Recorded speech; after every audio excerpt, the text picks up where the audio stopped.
Hello. हाँ बच्चा, मेरी आवाज़ आ रही है आपको? हाँ सर।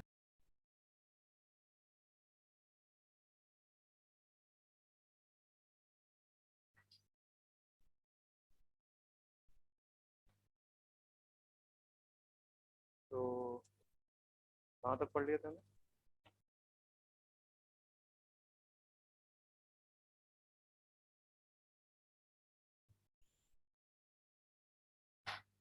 सर,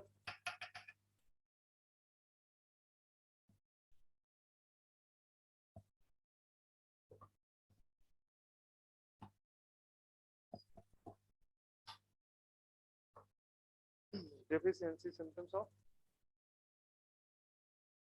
क्या? Deficiency symptom?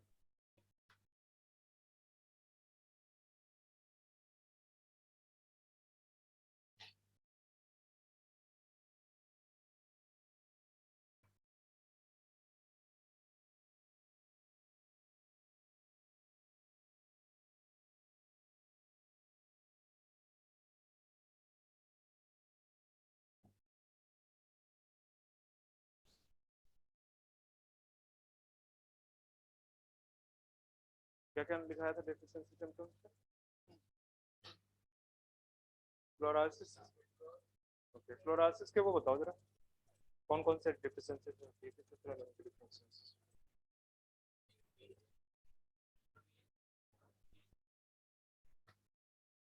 कितनी बार बोला? एक बार पहले हाथ खड़ा करो। अभी बताओ, मुझे सुनाई दिया? तो,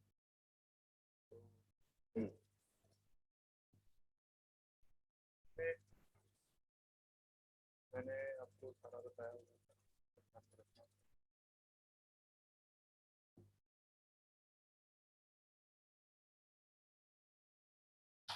मोस्ट प्रॉब्ली डेफिशिएंसी सिम्टम्स के बाद सीधे हमको चलना है रोल पे। मैं बोल रहा था ना,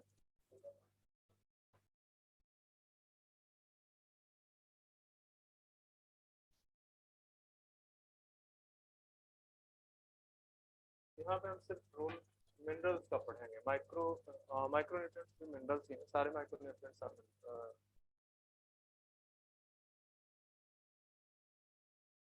तो दिक्कत कहाँ पे आती है? जब आप मैक्रो न्यूट्रिएंट्स बोलते हैं, ठीक है? तो सबसे पहले हम इसमें देखेंगे किसके बारे में? नाइट्रोजन के बारे में। पानी से कर देते हैं क्या?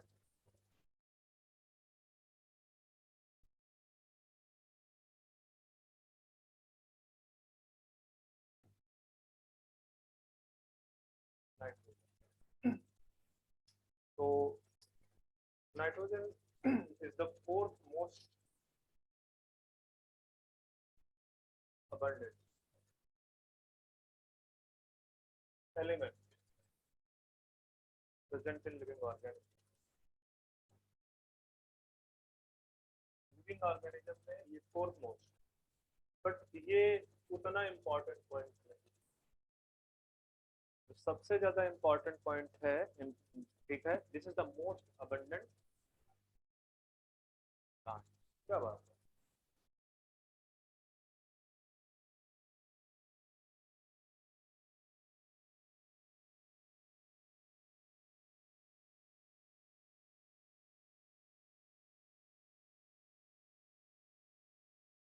मिनरल, ठीक है।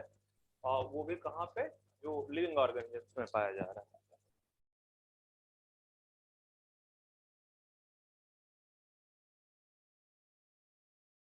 मैंने क्या बताया था कि हम इसको थ्री पार्ट के ऊपर देख सकते हैं, ठीक है? कौन कौन से थ्री पार्ट है? सोर्स चाहे हटा लो, क्योंकि आपको पता है कि ये जितने मिनरल्स मैं दिखा रहा हूँ इनका सबका सोर्स कौन सा है? सिर्फ कार्बन, हाइड्रोजन एंड ऑक्सीजन को छोड़ के जितने भी आपके न्यूट्रिएंट्स बोल लो या मिनरल्स बोल लो, सबका सोर्स आपका सॉइल। ठीक है? तो एनसीईआरटी ने लिखा भी है, soil as a reservoir of minerals. ठीक है? तो पहले पॉइंट है, कहीं पे नोट डाल के मेंशन कर लो कि जो मिनरल्स का रिजर्वायर है, ठीक है, रिजर्वायर ऑफ मिनरल्स,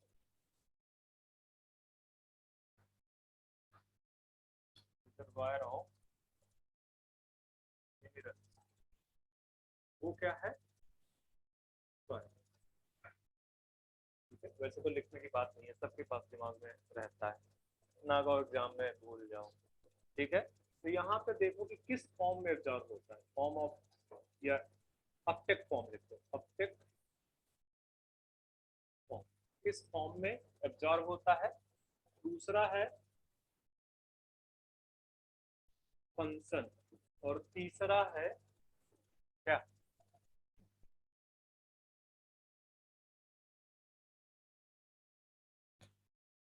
एफिशिएंसी। तो आपको पता है कि जो नाइट्रोजन है, इसकी जो मोस्ट प्रेफरेबल अपटेक फॉर्म है दैट इज नाइट्रेट। ठीक है, नाइट्रेट ये मोस्ट प्रेफरेबल या मोस्टली। इसके बाद आपका ये इसके फॉर्म में भी हो सकता है एंड इसके फॉर्म में, ठीक है, मे भी ये हो सकता है। ठीक है, बट मोस्टली किसके थ्रू होगा। तो क्वेश्चन इसमें एक तो बन सकता है कि किस फॉर्म में एब्जॉर्ब हो रहा है, तो नाइट्रेट हो जाएगा ज्यादा मेजोरिटी में। ठीक है, और हो सकता है तीनों को अलग अलग ऑप्शन बना दे, नीचे एक ऑप्शन देते ऑल ऑफ द अबव, तो कंफ्यूज मत होना। ठीक है,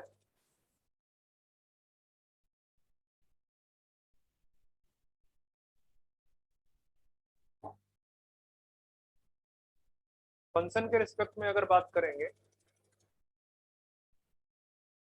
तो पहला तो एक पॉइंट यहाँ पे मेंशन कर दो, रिक्वायर्ड इन मेरिस्टेमेटिक या रिक्वायर इन ग्रेटर अमाउंट या abundant amount, greater amount in meristematic and metabolically active cell,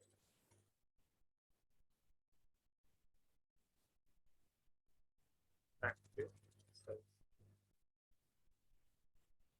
ठीक है, ये पॉइंट याद रखना। तीन एलिमेंट्स मैं आपको बताऊंगा, nitrogen, potassium and I think magnesium. हाँ हाँ, दिस इज करेक्ट। ठीक है, जो कि मेरिस्टेमेटिक टिश्यू या मेरिस्टेमेटिक सेल्स में पाई जाए। ठीक है, मतलब अबंडेंटली पाया जाएगा। ठीक है, अबंडेंटली पाया जाएगा। बाकी अगर सारे नहीं पाए जाते तो एसेंशियल क्यों बोलते, पाए तो सारे जाएंगे, पर ज्यादा कौन सी अमाउंट पाई जाएगी।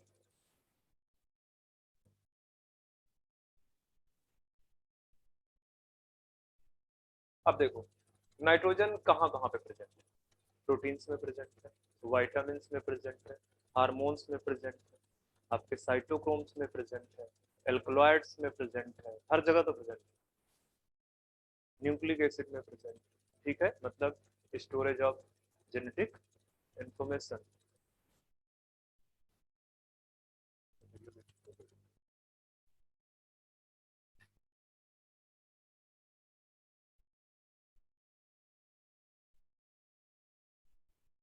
नाइट्रोजन के बारे में मुझे दो तीन पॉइंट और ऐड कर देना चाहिए, नहीं भी करूंगा तो अभी एक जगह फिर से नाइट्रोजन है। हाँ, सारे पॉइंट से वहीं पे मेंशन करेंगे।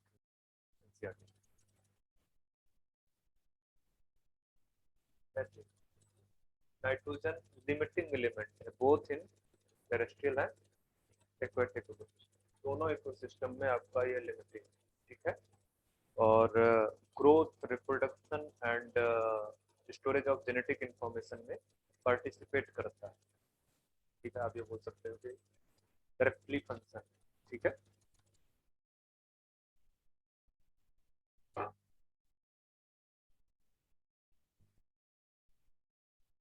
क्या लिखा है, वर्ड लिखाया था वो चलता है। हाइड्रो, मैंने ये भी तो बोला था कि हाइड्रोजन है नाइट्रोजन में, वो ऑलमोस्ट बहुत ज्यादा नहीं बोल सकता। किसी लिविंग ऑर्गेनिज्म आपका हाइड्रोजन अबंडेंट हो जाएगा, किसी लिविंग ऑर्गेनिज्म में आपका नाइट्रोजन हो जाएगा। ठीक है, तो इसी वजह से डिफरेंट बुक्स जो है डिफरेंट चीज लिखती है, इतना दिल पे मत लिया करो।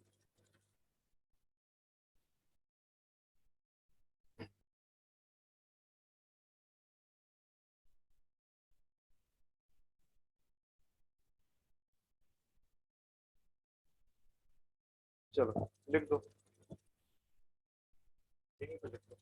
एक तो इसको स्टार्ट करना है, यहाँ पे लिख दो वन ऑफ द, नहीं sorry, one of the major constituents of major,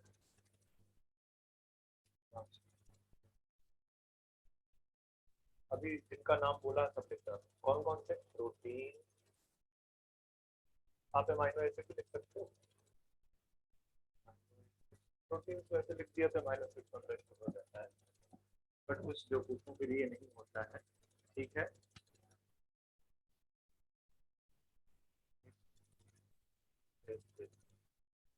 वैसे कभी कभी जो टीचर्स ने जिन्होंने अपनी वीडियो डाल रखी है, इनके नीचे कमेंट पढ़ना अगर कभी टाइम पास करना हो,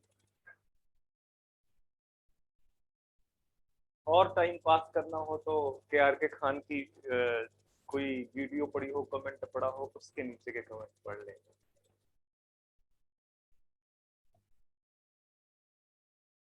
नहीं सुना? नहीं, एंटरटेनमेंट वो पढ़ाने में एंटरटेनमेंट करते हैं, ऐसे नहीं। ये ना एक वो है, बॉलीवुड में कुछ कुछ बोलता रहता है पागल इंसान, ठीक है। तो अगर कभी एंटरटेन, तभी तो मैंने बोला ना कभी एंटरटेन करना हो तो।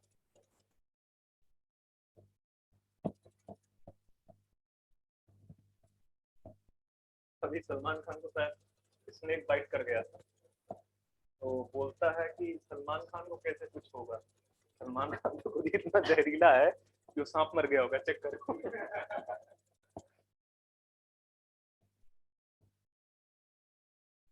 चलो न्यूक्लिक एसिड, न्यूक्लियोटाइड्स, विटामिन बच्चे, अरे इतने सारे नाम दिया था तुमको, सब कर डालना चाहिए था, साइटोक्रोम्स, बच्चे पोरफायरिन रिंग का नाम सुना है? पोरफायरिन रिंग कहाँ पे पाया जाता है?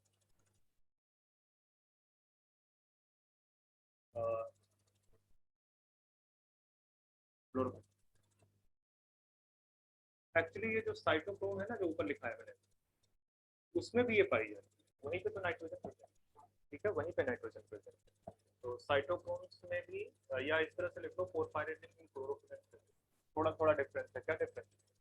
क्लोरोफिल में आपका अंदर की तरफ एमजी प्रेजेंट होता है, ठीक है, और साइटोक्रोम्स में आरएनए, ठीक है। आपका और कौन सा हो गया? विटामिन, एल्कलॉइड्स भी लिख सकते हो, एल्कलॉइड्स, ठीक है, बहुत हो गए, इससे ज्यादा आपको रटने की जरूरत नहीं, जो जो आपको याद रहे वही बहुत है। ये इससे पूछने के चांसेस थोड़े कम है, माइट भी चांसेस की, क्योंकि अब एनसीईआरटी में है तो पूछ जरूर सकता है, बट नहीं पूछेगा, मतलब उतना ज्यादा वो नहीं है। नाइट्रोजन में पूछने के लिए और भी बहुत कुछ है, यहाँ पे डिफिशियंसी में एनसीईआरटी में कुछ नहीं लिख रखा हुआ है डायरेक्टली, पर आप जब क्लोरोसिस का सिम्टम्स देखोगे तो क्लोरोसिस में डिफिशिएंट एलिमेंट में है, तो आप क्लोरोसिस, चलो नाइट्रोजन हो।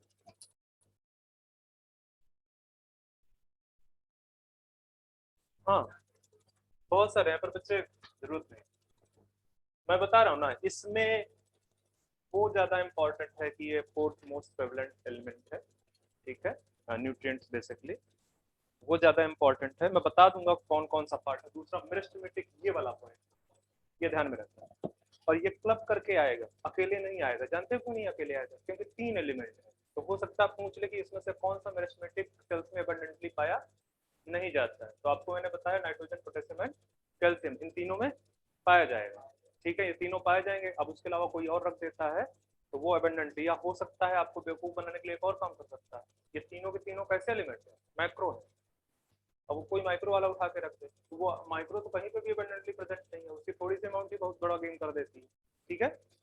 तो अच्छा, एक क्वेश्चन और भी पूछ सकता है आपसे कि जैसे जैसे मैंने एकदम लास्ट में बताया था कि टॉक्सिसिटी कॉज करता है, तो ज्यादातर टॉक्सिसिटी कौन कॉज करेगा?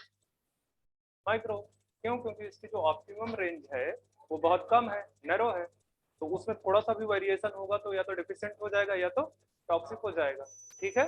तो ध्यान में रखना कि माइक्रो न्यूट्रिएंट, इस तरह से वो क्वेश्चन बना सकता है जिसका एनसीईआरटी से डायरेक्ट लेना देना नहीं, पर वो आपको चूंकि माइक्रो न्यूट्रिएंट्स और मैक्रो न्यूट्रिएंट्स बता चुका हूं, उसके रिगार्डिंग थ्योरी लिख रखी है, तो हो सकता है वो 3 एलिमेंट्स जो है आपको दे दे मैक्रो के और एक उसमें इंट्रोड्यूस कर दे माइक्रो का, और पूछ ले कि जो है अगर इसमें से कौन सा जो है एबंडेंटली प्रेजेंट नहीं होगा। ये तुम्हारे दिमाग का काम है तो एनसीईआरटी का ही, पर उस डायरेक्ट ऐसा कहीं लिखा नहीं है। ठीक है। मेम्ब्रेन परमेबिलिटी में कौन सा एलिमेंट्स रोल प्ले करता है? एंड और याद कर लेते हो।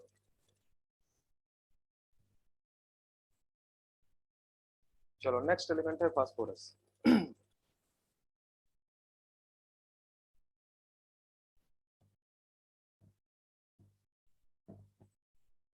जब भी कोई चीज पूछता हूँ तो डायरेक्टली जवाब मत दिया करो, तो मुझे अंदाजा लग जाएगा, मैं पूछूंगा, हैंड रेज करवाऊंगा तो पता लग जाएगा कितने बच्चे रिवीजन करते हैं और कितने नहीं।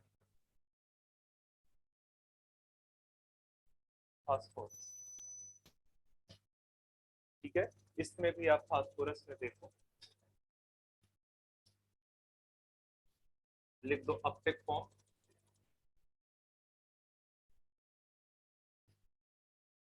दूसरा लिख दो फंक्शन, और तीसरा लिख दो। एनसीईआरटी ने जहाँ पे रोल बताए हुए हैं वहां पे कहीं पे भी डायरेक्टली डेफिशिएंसी के बारे में बात नहीं की है। ठीक है, तो कुछ ही है जो डेफिशिएंसी में पूछे जा सकते हैं, कुछ ही है जो पूछे जाएंगे, सारे नहीं पूछे जाएंगे, जो कि एनसीईआरटी में कहीं और जगह मेंशन है वो पूछ सकता है, जैसे फ्लोरोसिस में मेंशन है, नेक्रोसिस में मेंशन है, तो इस तरह से बोल सकता है कि कौन सा नेक्रोसिस में पार्टिसिपेट करता है, कौन सा जो है इस तरह से पूछ सकता है, तो ध्यान देना। जैसे अभी मैं आपको, आप जब मॉड्यूल सॉल्व करोगे तो मॉड्यूल सॉल्व करने में बच्चे एक क्वेश्चन मिलेगा कि कौन सा न्यूट्रिएंट है जो कि ग्रोथ ऑफ रूट टिप में पार्टिसिपेट करता है।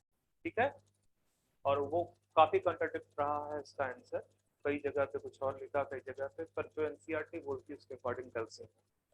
ठीक है, चलो वापस आ जाओ। अपटेक फॉर्म कौन सा है बच्चे? फॉस्फेट। फॉस्फेट भी कौन सा? Orthophosphate form. ठीक है, आर्थोफॉस्फेट में दो होंगे, H2PO4,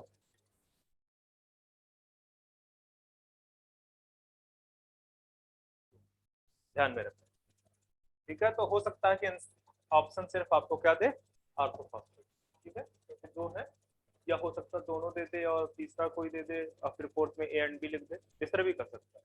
ठीक है, फंक्शन, अब देखो फास्फेट जो है आपका कहाँ कहाँ पे प्रेजेंट होता है, फास्फोरस कहाँ कहाँ। ठीक है, form important component of, important component of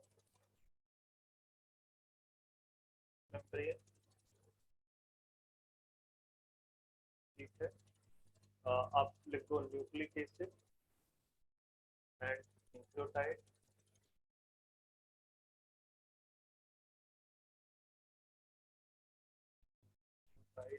अच्छा, सम प्रोटीन्स लिखना, सारी प्रोटीन्स में फास्फोरस नहीं पाया जाता। ठीक है, सम प्रोटीन लगा के चलेगा, तो पोलिन होता तो उड़ जाता, पोलिन नहीं है, पानी भरा हुआ है इसमें। हाँ मतलब थोड़ा सा पानी डाल दिया, इसकी वजह से वो करता है। सम प्रोटीन, जैसे यहाँ पे और लिख दो, जैसे एनर्जी मेटाबोलाइट्स या energy like, phosphoryl, phosphoryl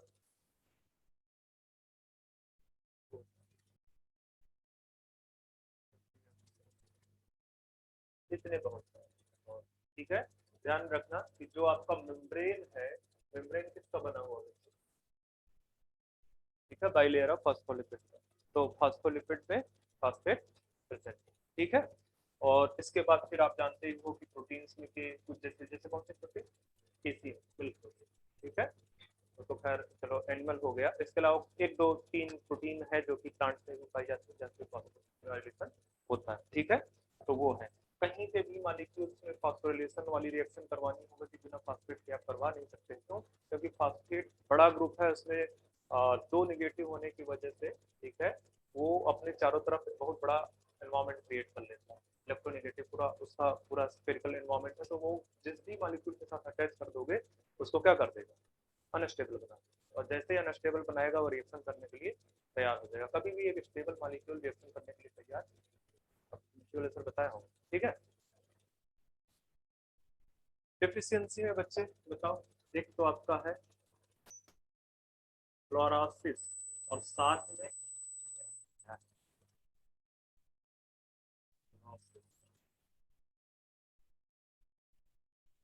and necrosis, immature fall of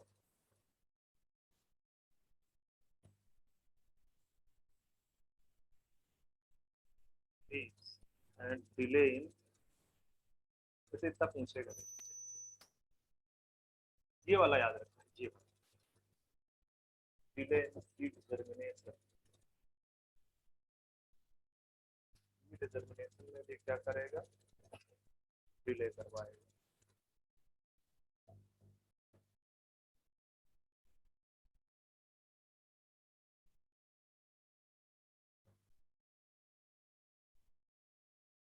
next आते हैं फास्फोरस के बाद पोटेशियम। पोटेशियम इंपॉर्टेंट है, बहुत इंपॉर्टेंट, पूरा का पूरा पोटेशियम बिल्कुल पी जाता है, ठीक है, चम्मच के साथ।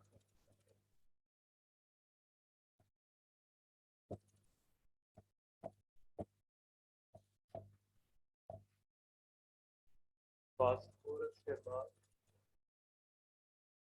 पोटेशियम, पोटेशियम में लिख दो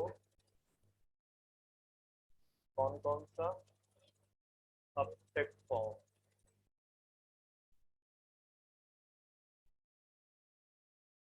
दूसरा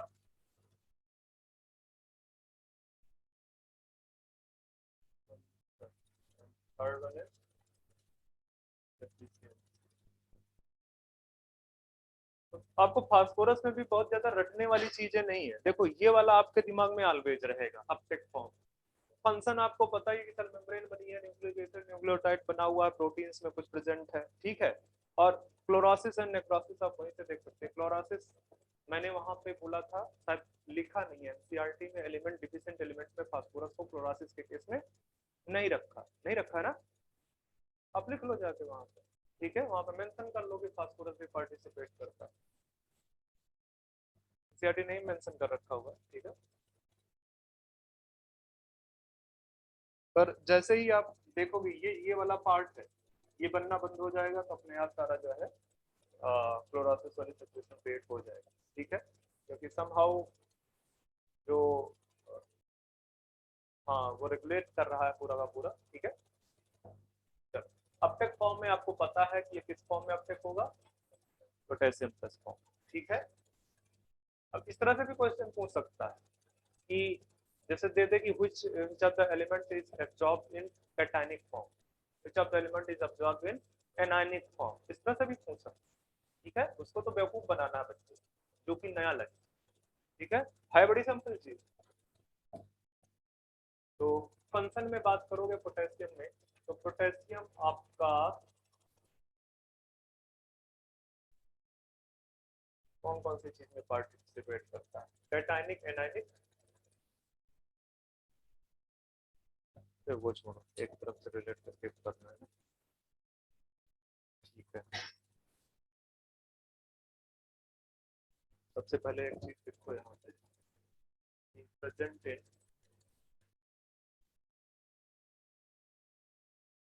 abundant, प्रेजेंट abundantly कहाँ पे,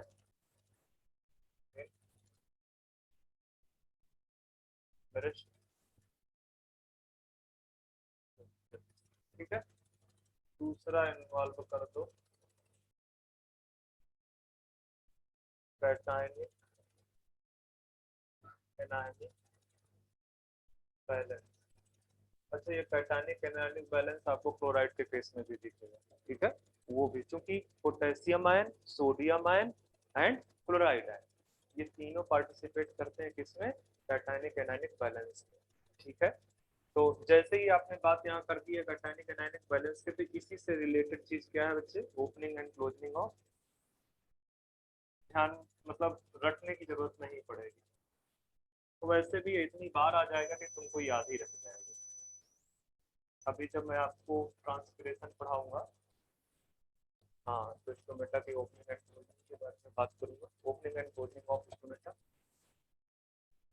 सिंथेसिस ऑफ प्रोटीन्स में भी बच्चे पार्टिसिपेट करता है।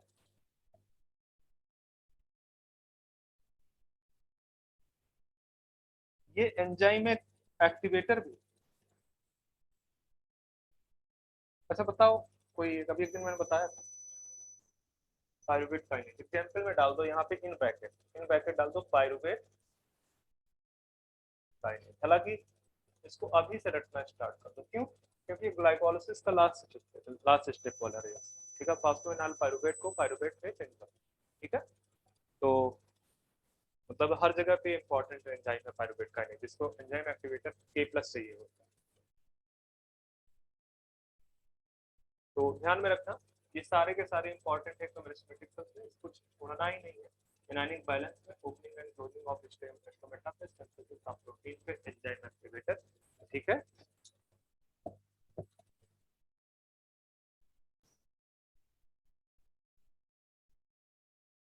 एक और लिख दो, turgidity of the cell, turgidity of cell, कहाँ पे लिखो, यहाँ लिखो, टर्जिडिटी।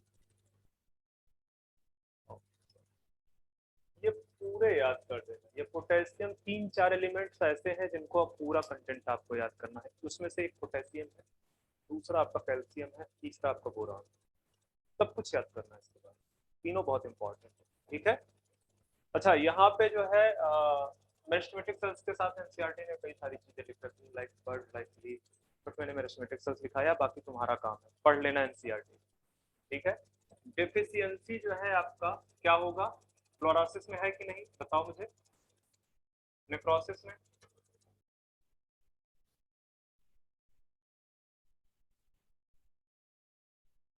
नेक्रोसिस, तीसरा और है इन्फेक्शन ऑफ, और है एक बताओ। अच्छा, नहीं नहीं, केमोनास, इनहिबिशन ऑफ सेल डिवीजन, ठीक है, सही है। Fluorosis, necrosis, inhibition of cell division, इसके बाद अगर लिखना चाहते हो एनसीईआरटी में तो नहीं है, बट मेंशन करना चाहते हो तो कर लो mention, loss of cambial activity, loss of cambial activity एक बार पूछा गया है इसलिए मैं लिखा दे रहा हूँ, loss of cambial activity, cambial activity,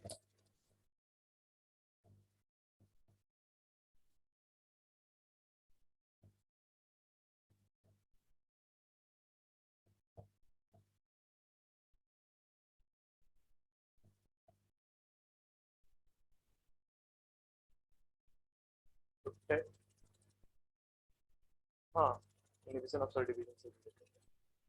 अच्छा, लिख सकता हूँ, हाँ, इसको बच्चे इस तरह से रिलेट कर दो and loss of cambial activity कर दो, ताकि आपका जो है वो एक्चुअली डिवीजन पे ही प्रॉब्लम करेगा, इसी वजह से ऐसा होगा, ठीक है। चलिए नेक्स्ट है बड़ा इंपॉर्टेंट, कौन सा, कैल्शियम,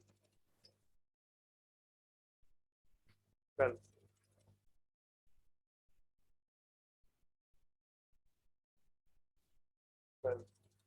कैल्शियम में एक पॉइंट ऊपर ही लिख दो।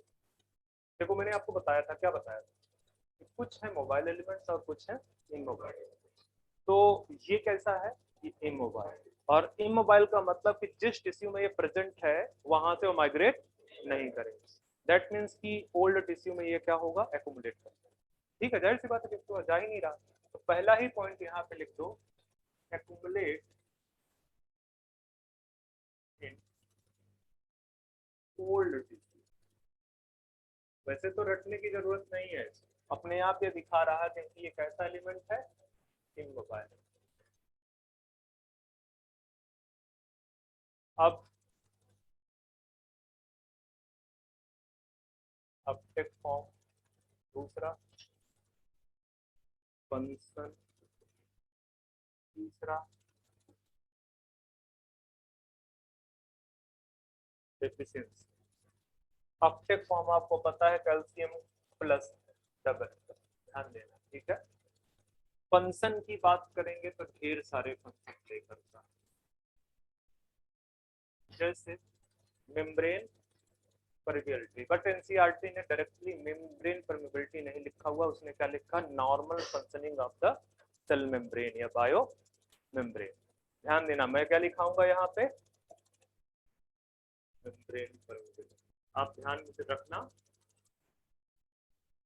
एनसीईआरटी ने, मैं बता दिया एनसीईआरटी ने जो लिखा हुआ है। along with पोटेशियम, कैल्शियम क्या करता है, बायोमेम्ब्रेन की परमेबिलिटी को अफेक्ट करता है, ठीक है। तो ध्यान में रखना, या तो इसको भी लिख लो बच्चे, इसको भी लिख लो, यहीं पे मेंशन लिख दो, normal functioning of cell membrane या बायोमेम्ब्रेन।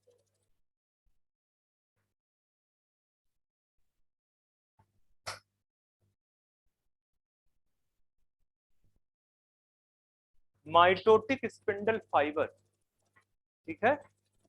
अच्छा बताओ, शायद पता नहीं मैंने उस समय बताया था कि नहीं बताया था, मैं एक चीज बताता हूँ, जो माइक्रोट्यूब्यूल्स है, ठीक है, ये माइक्रोट्यूब्यूल्स किसके मिलने से बनी है, ट्यूबुलिन प्रोटीन, ट्यूबुलिन प्रोटीन। तो ट्यूबुलिन प्रोटीन जब पॉलीमराइज करता है तो उस समय जरूरत पड़ती है कैल्शियम, ठीक है। माइक्रोट्यूब्यूल बनेगा तो माइक्रोट्यूब्यूल क्या बनाएगा, स्पिंडल फाइबर्स बनाएगा, स्पिंडल फाइबर ही तो बनाता है माइक्रोट्यूब्यूल, ठीक है। तो अगर यहीं से गड़बड़ हो गया, दैट मींस कि ना माइक्रोट्यूब्यूल बनेगा ना स्पिंडल फाइबर बनेगा, वरना स्पिंडल फाइबर नहीं बनेगा तो सेल डिवीजन में सेपरेशन भी नहीं होगा, दैट मींस कि अल्टीमेटली कहां पे इफेक्ट करेगा, सेल डिवीजन पे इफेक्ट करेगा। तो लिख दो यहाँ पे, ठीक है, help in, help in formation of mitotic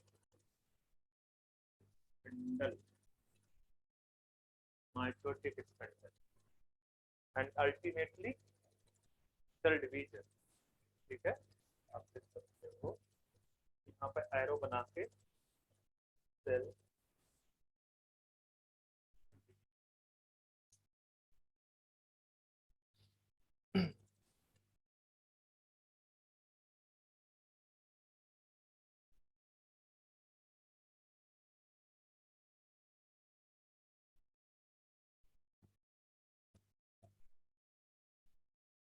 अभी अभी कुछ देर पहले में कुछ बताया था मैंने, क्या बताया था,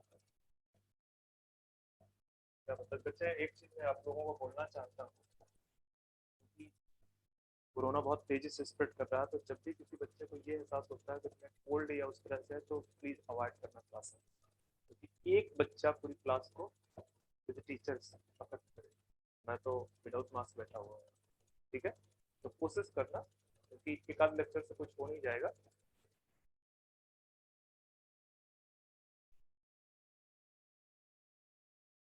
हाँ, नॉर्मल 60 में लग गया क्या,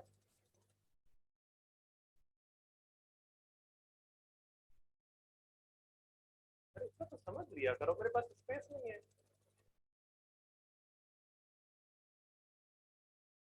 फंक्शनिंग ऑफ,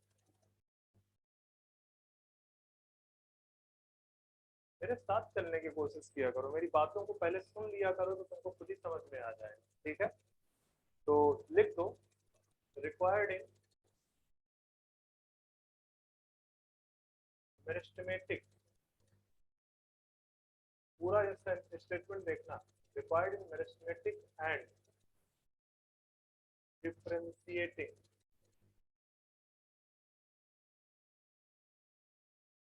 डिफरेंशिएटिंग टिश्यू या सेल, ठीक है।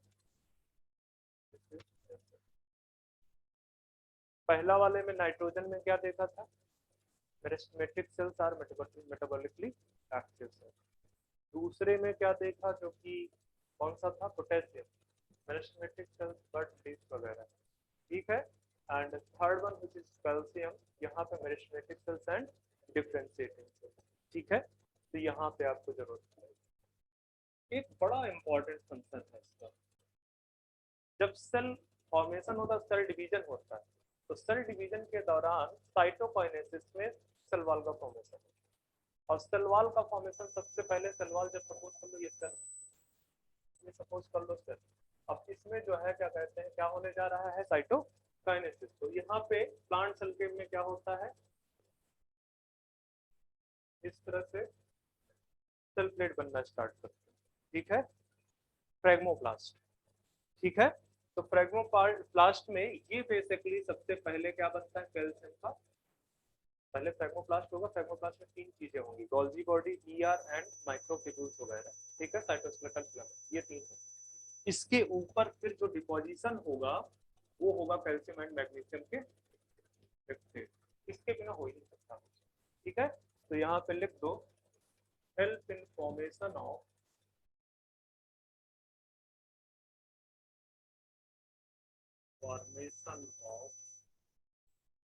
Cell wall synthesis, cell wall synthesis में भी पार्टिसिपेट करता है। तो ये भी बोल सकते हो कि indirectly it provide mechanical support, ठीक है, मैकेनिकल सपोर्ट भी प्रोवाइड करता है। एक्टिवेटर्स ऑफ एंजाइम, ये तो हर जगह लग जाता है, किसी भी ऑलमोस्ट जाके देख लो, एक्टिवेटर्स ऑफ एंजाइम, मैंने ये लिखा दिया कि नहीं, मेम्ब्रेन पर मिलेगा, ठीक है, मेम्ब्रेन पर लिखा दिया। ये भी सारे इंपॉर्टेंट है, कैल्शियम में भी आपका कुछ छोड़ने वाली चीज है नहीं, ठीक है।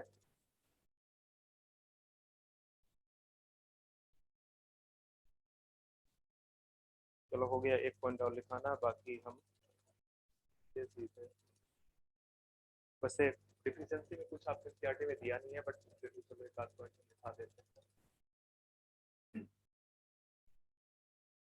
ये वाला पॉइंट अभी बच्चे याद रखना, सीआरटी में रेगुलेशन ऑफ मेटाबॉलिक एक्टिविटी। वैसे तो आप किसी भी मिनरल को उठा, सारे रेगुलेट कर, अगर रेगुलेट नहीं कर रहे होते तो उनकी डिफिशियंसी से मार्कोलॉजिकल चेंजेस नहीं है, ठीक है। बट चूंकि एनसीईआरटी ने मेंशन कर रखा है तो इसका मतलब है कि इसका इफेक्ट कुछ ज्यादा हो। क्यों ज्यादा होगा, देखो बहुत सारी चीजें, सबसे ज्यादा सेल के लिए क्या इंपॉर्टेंट, उसकी मेम्ब्रेन, ठीक है, उसको अफेक्ट करेगा। डिवीजन में कौन इंपॉर्टेंट, ठीक है, मेरिस्टेमेटिक सेल में उसी की वजह से है। सेल वॉल सिंथेसिस में कौन इंपॉर्टेंट है, एक्टिवेशन ऑफ एंजाइम में कौन इंपॉर्टेंट है, दैट मींस कि इसका मेटाबॉलिक रेगुलेशन में कुछ ज्यादा रोल होगा, ठीक है। तो ध्यान में रखना कि मेटाबॉलिक एक्टिविटीज को ये क्या करता है, रेगुलेट करता। बहुत इंपॉर्टेंट पॉइंट है, कभी भी पूछ सकता है, नीट में बहुत ढंग के क्वेश्चन नहीं आ रहे, जिस बार टफ वाला क्वेश्चन डाल दिया ये सब आ जाए। 4 सेट बनते हैं, एक सेट बनता है जो है क्या कहते हैं बहुत टफ, दूसरा सेट बनता है बहुत इजी, 2 सेट बनते हैं मॉडरेट, ठीक है। तो अभी मुझे लग रहा है तुमको मॉडरेट वाला सेट नहीं, सही है, बता सबसे इजी वाला सेट चल रहा है। यहाँ पे एक और चीज ऐड कर सकते हो, क्रोमोसोम की स्टेबिलिटी में भी पार्टिसिपेट करता है, इसी के साथ में लिखो क्रोमोसोम स्टेबिलिटी। अच्छा, अगर तुम लोगों को थोड़ा बहुत ट्वेल्थ वाला याद हो तो तुम ये बताओ कि स्पर्म का रोल, सॉरी कैल्शियम का रोल स्पर्म मोटिलिटी में भी है क्या, नहीं तो, या fusion of sperm and egg, हाँ, ठीक है, तो ध्यान में रखना वहां पे भी। पता कैल्शियम बहुत इंपॉर्टेंट एलिमेंट है, चाहे वो प्लांट हो चाहे एनिमल हो। आप अपनी मसल्स को देखो, मसल्स में भी कैल्शियम बहुत इंपॉर्टेंट, नहीं तो वो कॉन्ट्रैक्शन ही नहीं होगा, ठीक है। हाँ, तो कैल्शियम आपके बॉडी में बहुत इंपॉर्टेंट रोल प्ले करता है, आपके बोन्स में बहुत इंपॉर्टेंट रोल प्ले कर रहा है, ठीक है। बोन्स को जो स्ट्रेंथ प्रोवाइड कर रहा है कौन सा है, ज्यादातर कैल्शियम है, ठीक है। चलो डेफिशिएंसी में आपका क्या है, स्टंटेड ग्रोथ लिख लो, एक स्टंटेड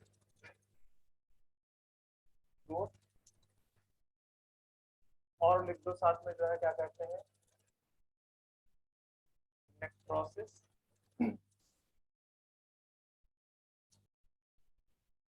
वैसे लिखना चाहो तो एक और लिख दो, बट नॉट मच कन्विंस। क्यों? क्योंकि पूछ रहे लीफ गिरेगी पीछे की तरफ, ठीक है, मतलब जहां पे ऐसे लगी हुई है तो अपने बैक साइड पे गिर जाएगी। मतलब कुल मिला के ये क्या है, ये है और हाँ, मुझाने की भी बोल सकते हो, ठीक है, मुझाने का भी बोल सकते हो, ठीक है। चलो इसके आगे चलते हैं। मतलब डिफिशियंसी में ऊपर वाले पॉइंट्स में से नेक्रोसिस सबसे इंपॉर्टेंट है, क्योंकि नेक्रोसिस इंडायरेक्टली आपकी उसमें एक जगह पे दिया हुआ है, ताकि इसके फंक्शन वाले उसमें काफी ध्यान में रखना, ठीक है। अच्छा, यहाँ पे एक और चीज मेंशन कर दो जो कि एग्जाम में पूछा गया था। तो सेल डिवीजन में जो कि पार्टिसिपेट कर रहा है, मैंने सेल डिवीजन लिखाया है कहीं पे, लिखाया कि नहीं? ठीक है, तो चूंकि सेल डिवीजन में पार्टिसिपेट कर रहा है, इसका मतलब ग्रोथ ऑफ फ्रूट के लिए कौन सा रिस्पॉन्सिबल होगा? कैल्शियम, ठीक है। उसने इस तरह से करके क्वेश्चन पूछा था। एक्चुअली क्या था सर, 2016 में पेपर कैंसिल हुआ लीक होने की वजह से। तो जब उन्होंने सेकंड फेज का पेपर डाला, तो उन्होंने ऐसा पेपर डाल दिया कि हालत खराब कर दी। देखना, उन्होंने ऐसे ऐसे क्वेश्चन डाले हैं कि 7 ही बच्चों से हो पाते हो क्वेश्चन, तो उनमें से एक क्वेश्चन। तो पोटेशियम के बाद अब आते हैं हम, पोटेशियम कैल्शियम के बाद मैग्नीशियम, ठीक है, मैग्नीशियम में आते हैं।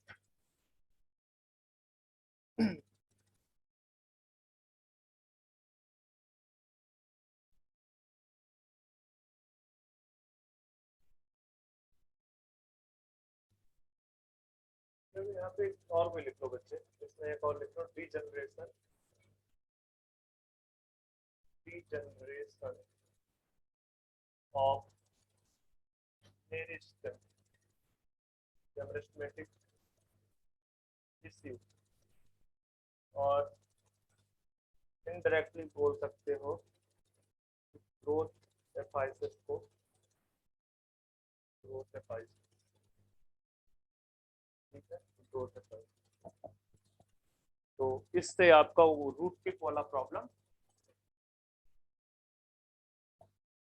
सच एज डिफिकल्ट, सच एज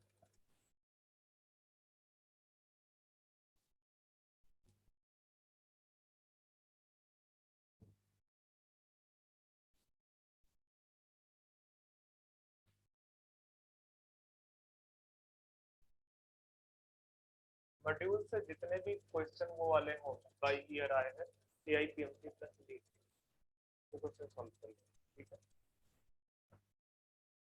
या अगर आपके पास में कोई और बुक है तो उसको भी यूज कर सकते हैं। तो मैग्नीशियम बेसिकली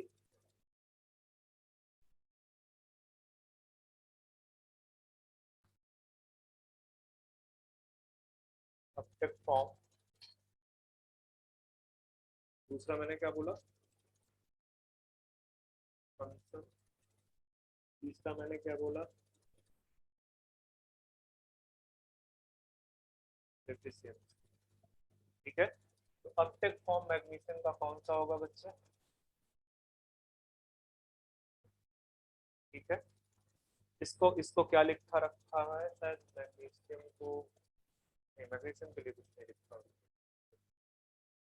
फंक्शन पे चलो, फंक्शन पे, क्योंकि मैग्नीशियम है तो ये बहुत ज्यादा इसका रोल है किसमें, क्लोरोफिल सिंथेसिस में लिखो।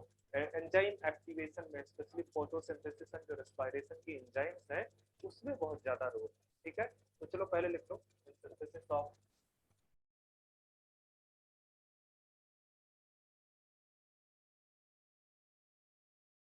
क्लोरोफिल एंड,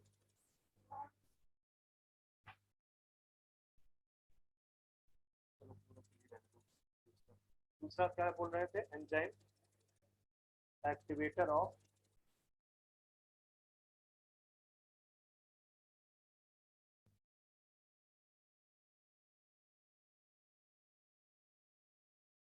ऑफ एंजाइम,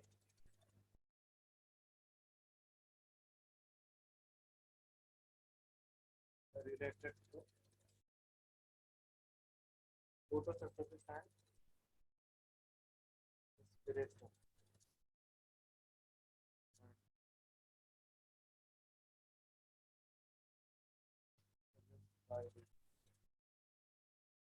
अच्छा नहीं पढ़ा क्या? ज्यादा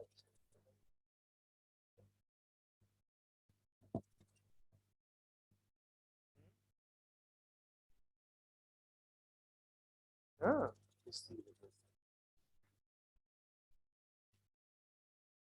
सही में दिया था क्या?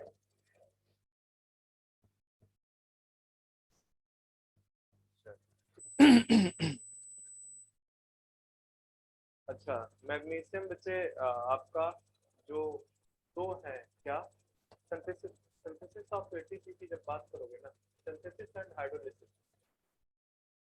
हाइड्रोलिसिस ऑफ एटीपी, या आप एनर्जी वाली को यहाँ एनर्जी जैसे जीटीपी वगैरह, ठीक है।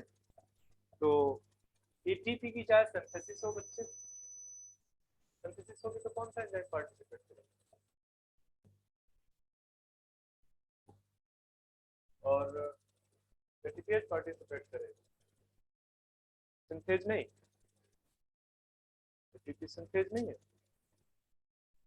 ठीक है, एटीपीएज हाइड्रोलाइसिस करता है, ठीक है।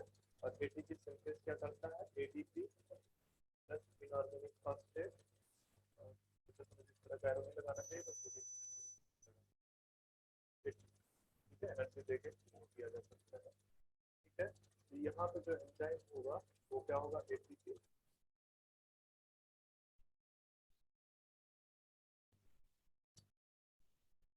ना करो, वो मैं आपको बताऊंगा जब फोटोसिंथेसिस और रेस्पिरेशन पढ़ा रहा हूँ। क्यों लिख लो या कहीं नोट डाल के, या नहीं है तो मैं बताऊंगा अभी एक बार फिर से, इसलिए मैं इसमें बहुत ज्यादा कम हेल्प इन, वैसे ये तो मैं पढ़ा चुका हूँ।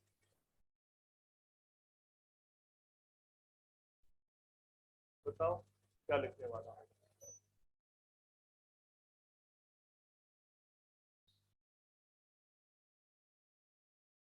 हेल्प इन तो मैंने लिखा चुका हूँ क्लोरोफिल, नहीं लिखा है अभी? हाँ पहले लिखा है। दूसरा एक और चीज लिख सकते हो कि मिडिल लैम्ला की भी सिंथेसिस है, सिंथेसिस ऑफ मिडिल लैम्ला कैसे बच्चे, हाँ सिंथेसिस ऑफ, हम तुमको एक चीज बताते हैं, सबसे ज्यादा इंपॉर्टेंट इसमें कौन है, क्लोरोफिल एंजाइम एक्टिवेटर, ठीक है। और ये राइबोसोम, क्योंकि पहले ही हम बता चुके हैं, ठीक है, कि जो दोनों यूनिट है राइबोसोम की बिना मैग्नीशियम के हेल्प से जुड़ेंगे, ठीक है। मतलब कि आपको पता है कि जो सेल है, सेल के अंदर जो राइबोसोम है, राइबोसोम की दोनों यूनिट, मतलब अगर मैं प्रोकैरियोट्स की बताऊं तो 50s एंड 30s, ये दोनों सेपरेट रहती है, ठीक है। तो जब प्रोटीन सिंथेसिस होने वाली होती है, क्या आ जाता है, मैसेंजर आरएनए, तो उस समय ये मैसेंजर आरएनए के साथ अटैच होते हैं और क्या जरूरत पड़ती है, मैग्नीशियम, ठीक है, मैग्नीशियम प्लस प्लस की जरूरत पड़ती है।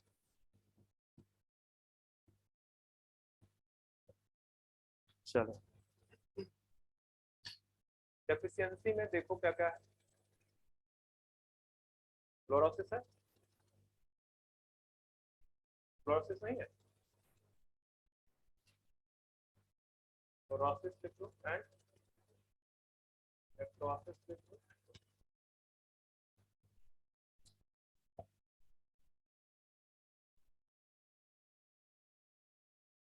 चलो बहुत इससे ज्यादा क्या करोगे,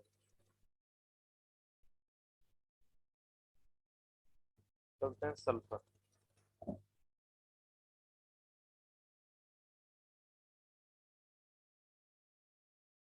अच्छा एक चीज मैं बता देता हूँ, जैसे ही हम बच्चे क्लोरोसिस की बात करते हैं, मतलब क्या हुआ, yellowing of leaves, leaves yellow कर गई, तो येलो कलर कहाँ से आता है,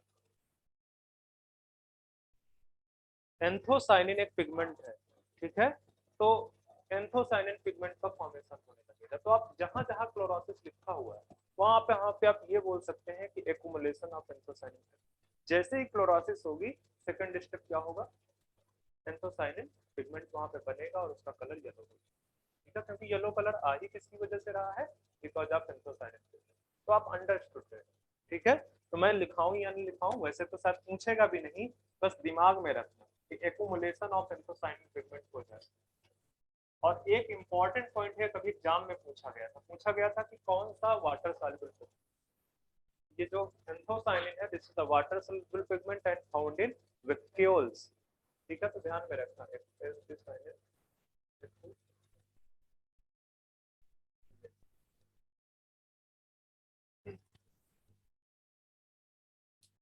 आगे चलते हैं, मैग्नीशियम के आगे चलते हैं बच्चे। सल्फर, अभी तक ये सारे के सारे जो पढ़ रहे हैं सारे कौन से न्यूट्रिएंट्स हैं, मैक्रो।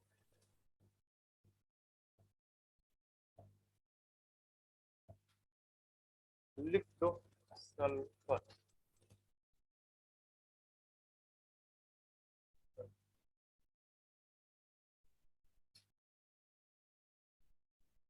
कुछ एक पॉइंट्स इंपॉर्टेंट हैं,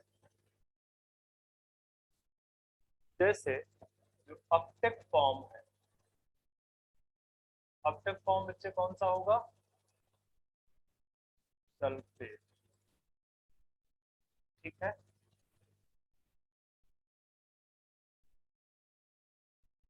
फंक्शन पे चलो बच्चे। फंक्शन में सबसे पहले चाहे तो ऊपर ही लिख लो कि this is the constituents of two important amino acid. ठीक है, चाहे यहीं पे लिखो चाहे यहाँ पे लिखो, कॉन्स्टिट्यूएंट्स है of two important amino acid. वैसे स्टार्ट में लिख रहा हूँ अमीनो एसिड, आप लोग ठीक से लिखना अमीनो एसिड। ठीक है, कौन कौन सी अमीनो एसिड है ये ध्यान में रखना, पूछा जा चुका है। सिस्टीन एंड एक और है सिस्टीन, दो सिस्टीन कंबाइन कर जाती है तो बनता है सिस्टाइन। ठीक है, तो सुन लो, सुने रहोगे तो आगे कभी काम में आएगा। सल्फर जो है क्या कहते हैं बच्चे, एक तो ये इंपॉर्टेंट चीज हो गई, सल्फर आपके ऑयल सिंथेसिस में भी क्या करता है, पार्टिसिपेट करता है। ठीक है,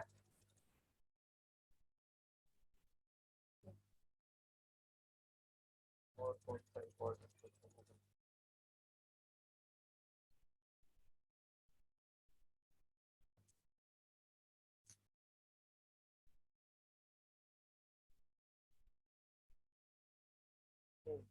कुछ चीजें और भी। सर वो दो अमाइनो एसिड का सर नाम क्या लिखे?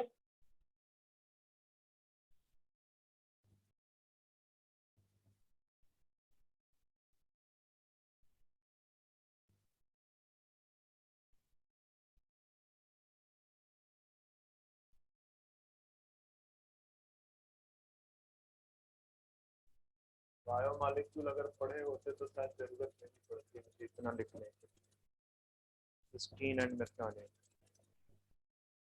बच्चा पढ़ा होता है उसको थोड़ा सा भी हिंट मिल गया तो वो उसको कॉपी कर देता है, क्योंकि ऑलरेडी आपने सारे नाम सिस्टीन मेथानिन। अच्छा, हैंड रेज करता है, कुछ पूछने जा रहे हैं, एसेंशियल अमीनो एसिड है।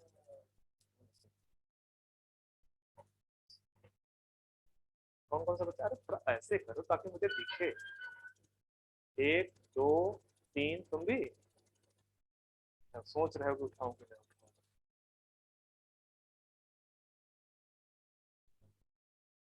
नॉन एसेंशियल,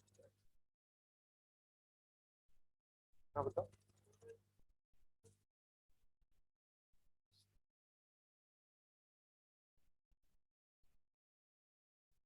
अच्छा, अच्छा एसेंशियल एंड नॉन एसेंशियल का जो क्राइटेरिया है वो कहाँ पे आता है,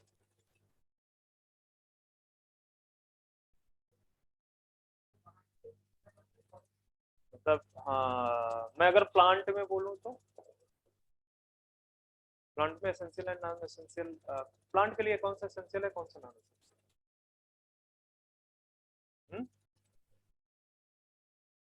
कभी नॉन एसेंशियल। मुझे लगा नहीं तुम प्लांट का भी बता दो।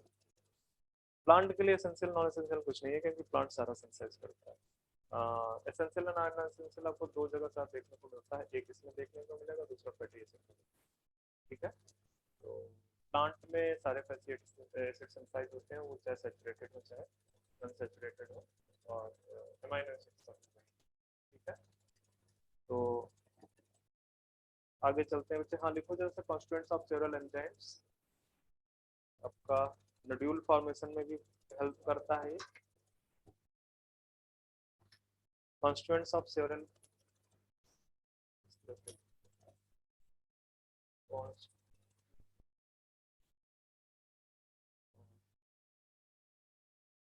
Several enzymes, vitamin.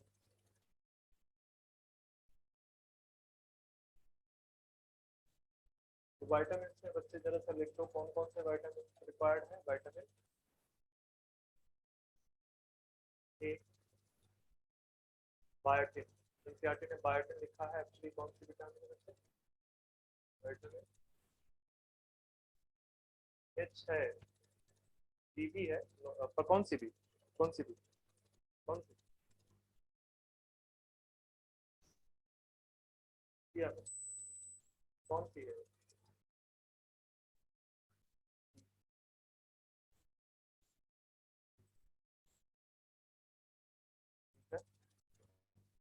कोएंजाइम्स, कौन सी कोएंजाइम है बच्चे? लाइपोइक एसिड, नाम सुना है? क्योंकि एक टाइप का कोएंजाइम है, इसे ये कोफैक्टर बोल सकते हैं। कोफैक्टर कहाँ पे पढ़ोगे? जब आप लिंक रिएक्शन देखोगे, कहाँ पे? इनके साथ सेलुलर रेस्पिरेशन। तो लिंक रिएक्शन में एक एंजाइम कॉम्प्लेक्स मिलेगा, कौन सा? पायरुवेट डिकार्बोक्सिलेज। ठीक है, तो वहाँ पे वो चूंकि कॉम्प्लेक्स है, तो बहुत सारे कोफैक्टर है, बहुत सारे एंजाइम है, सब मिलकर अपना काम करते हैं। तो ये कोएंजाइम है, इसको इस तरह से रिप्रेजेंट करते हैं HCO के। ठीक है, तो ये देखिए ये क्या है? सल्फर। ज्यादातर जो कोएंजाइम्स है, ठीक है, ज्यादातर जो कोएंजाइम्स है उनमें आपको सल्फर मिल जाएगा। ठीक है, root nodule formation, nodule formation ध्यान में रखना। रूट नोड्यूल फॉर्मेशन में भी सल्फर क्या करता है? इंपॉर्टेंट रोल प्ले करता है। अब बताओ मुझे, क्लोरोसिस में है कि नहीं है?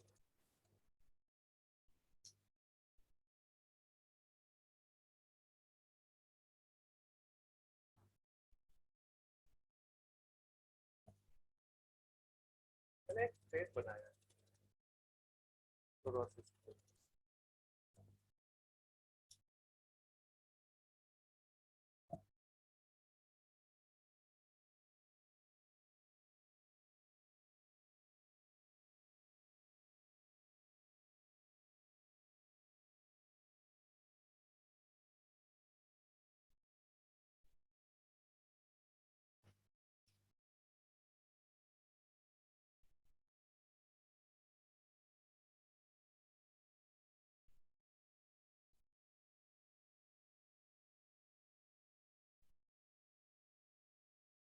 से कदम समझते हो, पर चिन्हों पे चलना।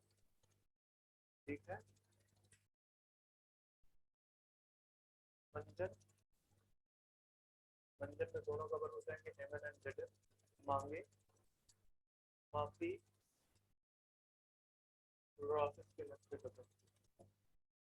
ठीक है, तो आप इसको यूज कर सकते हो। मंजन में दोनों कवर हो जाएंगे। मांगे जहां पे भी आता तो उसको मैग्नीशियम ही करना, मैग्नीज मत करना। ठीक है, माफी में MO एंड Fe। क्लोरोसिस रहेगा तो आपको याद आ जाएगा कि ये क्लोरोसिस के लिए है। ठीक है, के से कोई मतलब नहीं है हमारा, हमारा मतलब है यहाँ से NKS, और अगर के से कोशिश भी करोगे तब भी वो के ही आया। ठीक है, आगे भी कुछ नहीं कर। तो जितने एनसीईआरटी में हो सारे आ गए यहाँ। फास्फोरस मैंने यहाँ पे ऐड नहीं किया, तो अगर चाहो तो इसको यूज कर सकते हो। अगर तुमको सुटेबल लगता है तो, नहीं तो कोई दिक्कत नहीं। तो आप लिख लो क्लोरोसिस ही है, उसमें डिफिशिएंसी बस। और एंथ्रासायनिन एक्युमुलेशन आपका अंडरस्टूड है।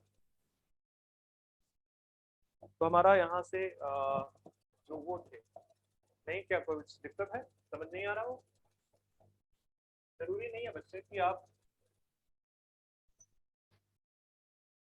क्योंकि शायद उसमें कुछ ऐसे टर्म है जो कि आपको नेटिव ऑफ वेस्ट बंगाल थोड़ा सा दिक्कत होगा। वो ये वाला मुझे खुद नहीं पता ये उर्दू है या शायद उर्दू है। हाँ हाँ। और मेरे यहाँ, मेरे हिंदी में उर्दू का बहुत ज़्यादा डोमिनेंस है, स्पेशली उत्तर प्रदेश। अच्छा, तो हाँ वो तो घर जो है, पर दूसरा डोमिनेंस बहुत ज़्यादा है। मतलब अगर मैं हिंदी बोल रहा हूँ दैट मीन्स कि मैं अनजाने में बहुत सारे टर्म उर्दू के यूज करता हूँ। तो हाँ बच्चे, इतना तो मुझे नहीं आइडिया है, बट जरूर सिमिलरिटी होगी, क्योंकि कल्चरल वो पड़ जाता है ना उसमें। तो मैं नेक्स्ट चल रहा हूँ बच्चे। यहाँ से हमारे माइक्रो न्यूट्रिएंट्स खत्म हो चुके हैं। नेक्स्ट जो हम पढ़ेंगे वो माइक्रो न्यूट्रिएंट्स है, ठीक है। तो माइक्रो न्यूट्रिएंट्स में हम सबसे पहले पढ़ेंगे कौन सा, आयरन, ठीक है। तो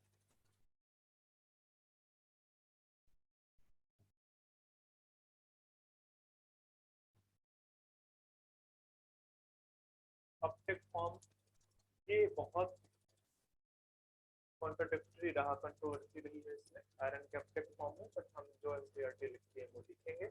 दूसरा क्या है, फंक्शन एंड एफिशिएंसी। तो यहाँ पे पहला स्टेटमेंट अगर एनसीईआरटी में देखोगे, मैं ऊपर ही लिखा रहा हूँ ताकि आपको पहले नजर आए। मोस्ट अबंडेंट, या आप ये बोल सकते हो कि ये सबसे ज्यादा ग्रेटेस्ट अमाउंट में in case of micronutrients present होता है, ठीक है। तो most abundant micronutrient, most abundant micronutrient. एक और बड़ा इंपॉर्टेंट पॉइंट है, ठीक है, ध्यान में रखना। इसको लिंक करेंगे अभी कि इसका रिवर्सिबल ऑक्सीडेशन होता है, ठीक है, रिवर्सिबल ऑक्सीडेशन।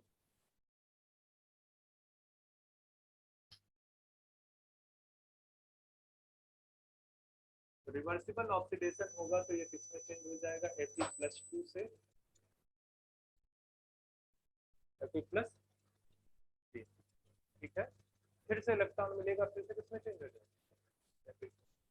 और यही चीज दो एलिमेंट्स हैं जो कि रिवर्सिबल ऑक्सीडेशन से वर्क करते हैं, एक आयरन है, दूसरा कॉपर, ठीक है। और दोनों के दोनों को मैंने लिखा रखा है कि रिडॉक्स रिएक्शन में पार्टिसिपेट करो, मतलब लिंक करके रखना तो बहुत सारी चीजें तुमको याद है, ठीक है। मतलब कि अगर इलेक्ट्रॉन ट्रांसफर में पार्टिसिपेट कर रहे हैं, दैट मीन्स कि किसका पार्ट बनाएंगे जाके, ET, electron transport chain, whether it is the photosynthesis और रेस्पिरेशन, ठीक है, दोनों में इलेक्ट्रॉन ट्रांसपोर्ट प्रेजेंट है ना। आयरन का एफटेक अपटेक फॉर्म है हमारा, डोमिनेंट Fe+3 है, माइट भी चांसेस कि Fe+2 भी हो जाती है, इसको लिख देना, दिस इज मेजर फॉर्म या मेन फॉर्म, ठीक है। इसमें ज्यादा एब्जॉर्ब होता है, ज्यादा इजीली ले जाता है प्लांट, इससे प्लांट को बड़ा टेस्टी लगता है। कौन सा, फेरिक या फेरस, फेरिक फॉर्म, उस तरह से भी याद रखना, this is the ferrous.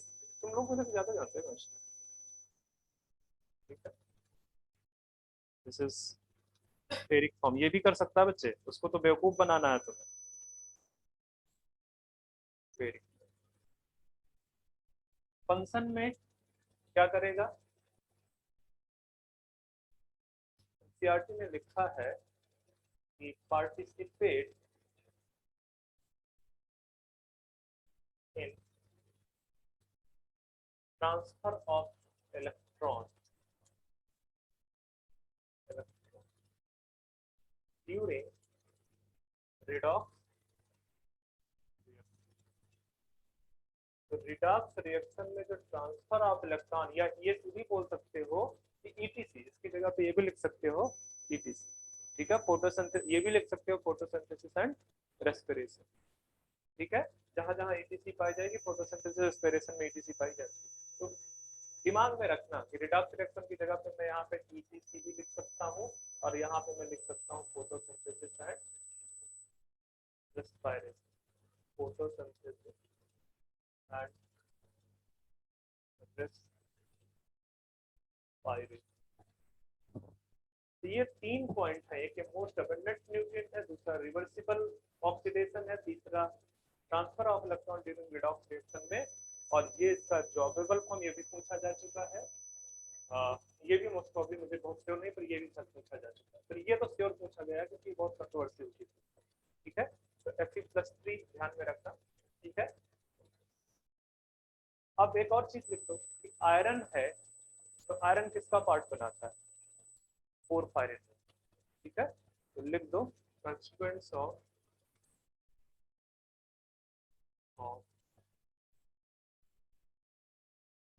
Porphyrin, और इन ब्रैकेट कर देना बच्चे क्या, मतलब कि आपके जैसे एंजाइम कैटलेज हैं, पेरोक्सिडेज हैं, लिख दो कहीं।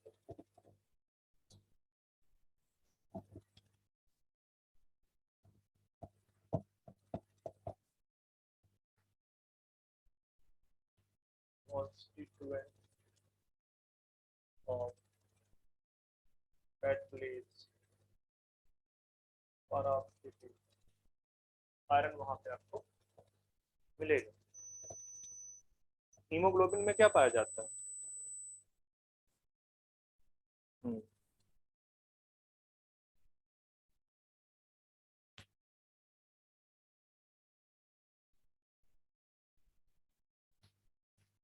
Formation of porphyrin in case of, तो दिया मैंने, ठीक है, ट्रांसपेरेंट फॉर्मेशन क्लोरोफिल में भी होता, तो यहाँ पे हीम एंड क्लोरोफिल।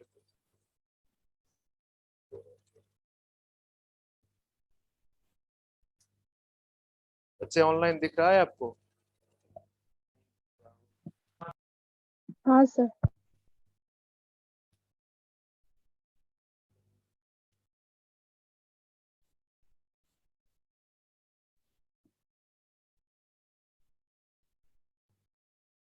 एनसीईआरटी में इस तरह से भी इस चीज को लिख रखा हुआ है, ठीक है। एग्जैक्ट हो सकता है कई जगह पे एग्जैक्ट लाइन ना, तो लिख रखा हुआ है कि कुछ प्रोटीन्स है, constituents of some proteins that are involve in transport of electron, और वो कौन सी प्रोटीन्स है, रेडॉक्सिन एंड साइटोक्रोम, ठीक है, वो था प्रोटीन्स। तो साइटोक्रोम में पोरफायरिन पाया जाता है, ठीक है, और रेडॉक्सिन में भी ये पोरफायरिन पाया जाता है। कहीं कहीं से कोफैक्टर के फॉर्म में हीम अटैच होता है, ठीक है। तो हीम के अंदर क्या पाई जाती है, पोरफायरिन रिंग पाई जाती है। तो आप या लिख लो, ठीक है। यहाँ पे लिखा transfer of participate in transfer of electron during redox reaction,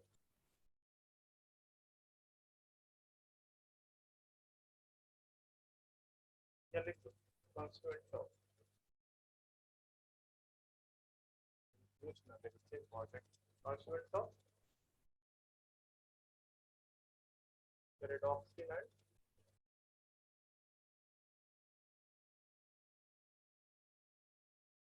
चलो डेफिशिएंसी के बारे में बताओ।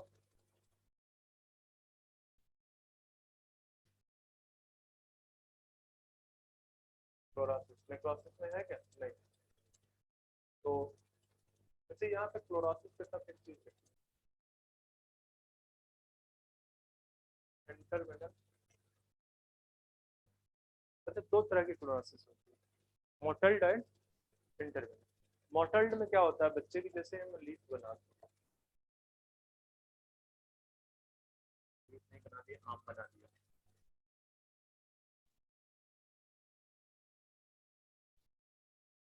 ये, ठीक है। तो अगर मार्जिन से अंदर की तरफ येलोइंग पड़े, येलोनेस मार्जिन से अंदर की तरफ पड़े, तो वो मोटल्ड होता है। मोटल्ड मतलब मार्जिन, ठीक है। तो मार्जिन से अंदर की तरफ बढ़े तो मॉडरेट हो जाएगी। और अगर कहीं ऐसा हो, ये वेन्स है ना, वेन्स, यहाँ वेन्स के बीच से वेन्स के बीच में से क्या उठना स्टार्ट हो येलो कलर, तब लॉस ऑफ पिगमेंट कहाँ से स्टार्ट हो, वेन्स के बीच में, उसको बोलोगे इंटरवेनल। तो आयरन की वजह से इंटरवेनल फ्लोरोसिस होती है। और तुमको एक चीज और याद होगा तो शायद कि इमोबाइल एलिमेंट में मैंने क्या लिखाया था, और कौन से calcium sulphur iron and boron, लिखा है कि नहीं? ठीक है। तो अगर फ्लोरोसिस हो रही है, डिफिशियंसी हो रही है आयरन की, तो कहाँ पे दिखेगी पहले,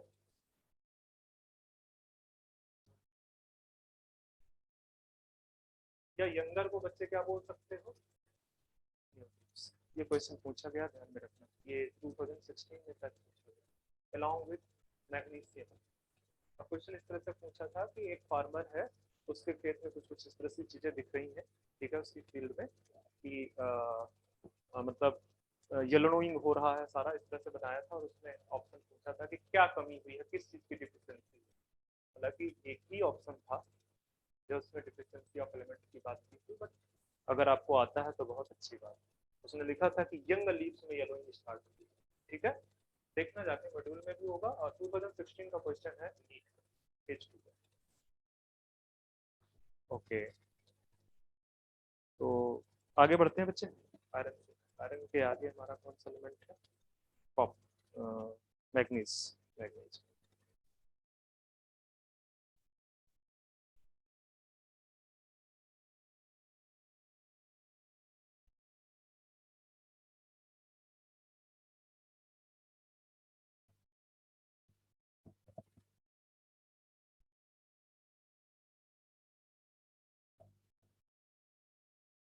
तो मैग्नीज, वैसे तो मैग्नीज का नाम आते ही सारी चीजें आपके दिमाग में घूम रही होंगी कि नहीं घूम रही?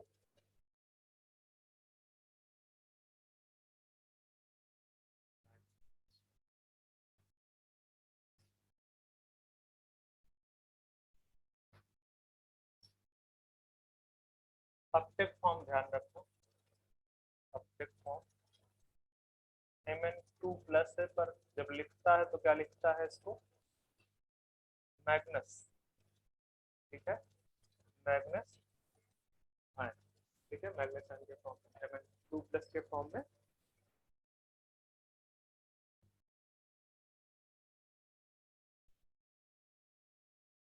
यहाँ पे एक इंपॉर्टेंट पॉइंट ऊपर लिख दो, क्या, the best defined function of the manganese is splitting of water या फोटोलिसिस, ठीक है। तो यहाँ पे लिखो, एनसीईआरटी ने लिख रखा, मैं कुछ नहीं लिखा रहा, ठीक है। Best defined function of manganese is splitting of water during photosynthesis, जिसको आप किस नाम से जानते हो बच्चे, फोटोलिसिस और फोटोसिंथेसिस।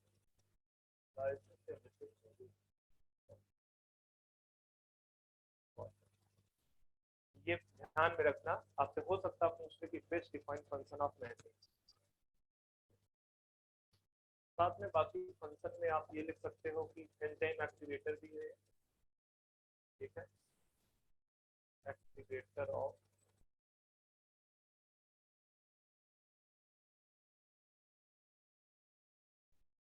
एंजाइम को एक्टिवेट भी करता है, ठीक है। डेफिशिएंसी, देखो डेफिशिएंसी में क्या लिखा हुआ बच्चे, फ्लोरोसिस, ठीक है। साथ में और क्या लिखा हुआ है, नेक्रोसिस, ठीक है। एक्चुअली फ्लोरोसिस एंड नेक्रोसिस मिलकर मोज़ेक पैटर्न हम बनाते हैं, ठीक है। नेक्रोसिस होगी तो किस तरह का लीफ दिखेगा, ब्राउन कलर का, ठीक है। नेक्रोसिस में मैंने क्या लिखाया था, टिश्यू डेथ, ठीक है। तो नेक्रोसिस में आपको किस तरह का दिखेगा, ब्राउन कलर का पार्ट दिखेगा, पैचेस। तो कहीं पे येलो होगा, वहीं पे कहीं कहीं बीच में क्या होंगे, ये ब्राउन स्पॉट होंगे, तो मोज़ेक पैटर्न दिखाएगा, ठीक है। तो वो आपका मैग्नीज का डेफिशिएंसी हो जाएगा।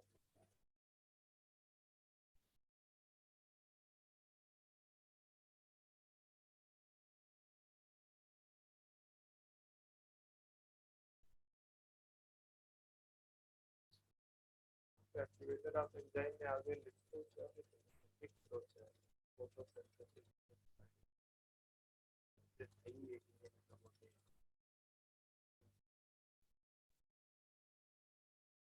नाइट्रोजन मेटाबॉलिज्म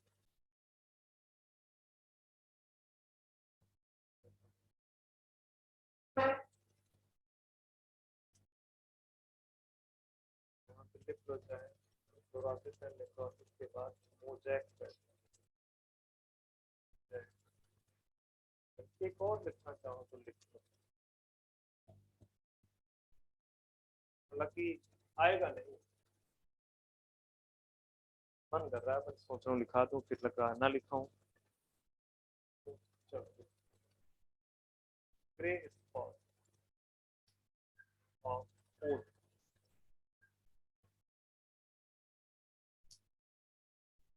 ये वाला याद रखो। ये एक और चाहे तो फंक्शन में लिख लो, जो क्लोरोप्लास्ट की मेम्ब्रेन है ना उसके स्ट्रक्चर को मेंटेन करता है, तो चाहे तो लिख लो चाहे छोड़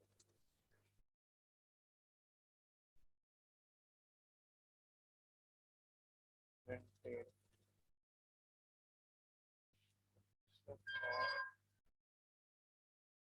क्लोरोप्लास्ट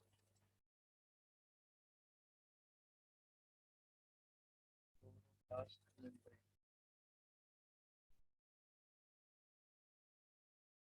अब इसमें जो मेन है आपका, एक ये इम्पोर्टेंट है ज्यादा और दूसरा ये इम्पोर्टेंट, ठीक है, एक ये और ये।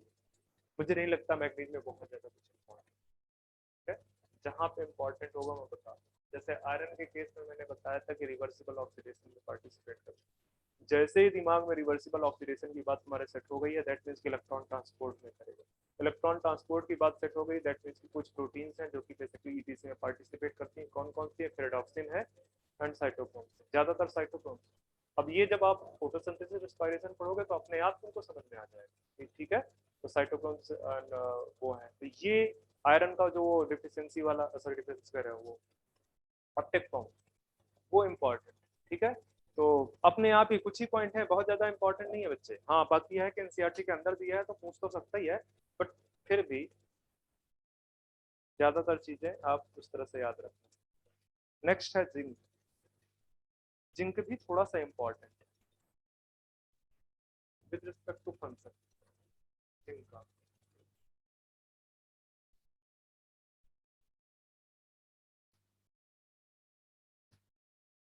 एब्जॉर्बेबल फॉर्म कौन सा है, ऑप्टिक फॉर्म, किस फॉर्म में होगा बच्चे,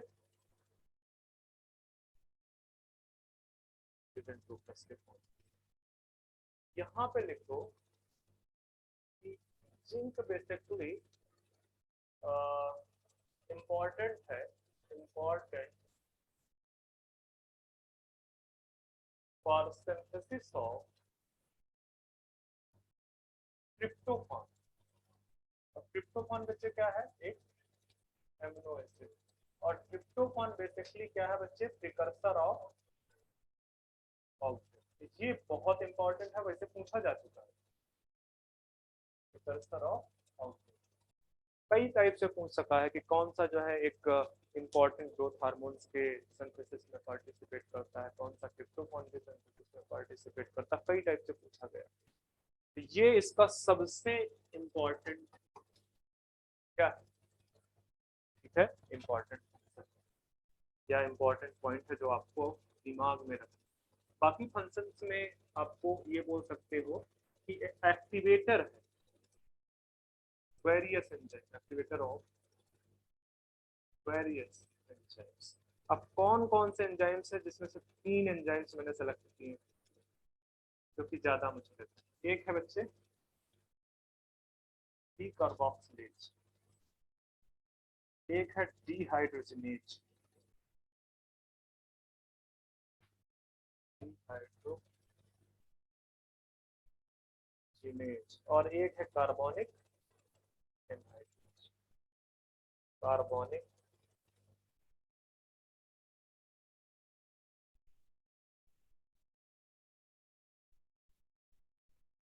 तो कार्बोनिक एनहाइड्रेज तो मैंने कहीं और पे भी कुछ मेंशन करवाया क्या? हाँ, हाईएस्ट टर्नओवर नंबर है। सेकंड में कौन सा? कैटलिस्ट। ठीक है। डिहाइड्रोजनेज के भी बारे में मैंने कुछ बताया कि ये रिडॉक्स रिएक्शन में पार्टिसिपेट करता है। ठीक है। बहुत सारे डिहाइड्रोजनेज आप जानते हैं, क्या प्रोड्यूस करेगा ये? या तो NAD या तो NADH2। ठीक है। डीकार्बोक्सिलेज आपने कहाँ पे पढ़ा? नहीं पढ़ा तो पाइरुवेट कार्बोक्सिलेज। ठीक है। तो वहां वहां पे ये क्या है? एक्टिवेट है। हाँ, उसको ट्रांजिएंट रिएक्शन, लिंक रिएक्शन, पता नहीं क्या क्या बोलते हैं। ठीक है। कुछ और भी नाम है, बहुत सारे नाम। ठीक है। ये याद रखना है। बाकी जिंक से डिफिशिएंसी से क्या हो जाएगा? ऑक्सीजन की डिफिशिएंसी होगी। ऑक्सीजन की डिफिशिएंसी से क्या हो जाएगा? एलोंगेशन की सेल डिवीजन। एलोंगेशन नहीं होगा, एलोंगेशन में पार्टिसिपेट करना। ठीक है। तो स्टंटेड ग्रोथ लिख सकते हैं।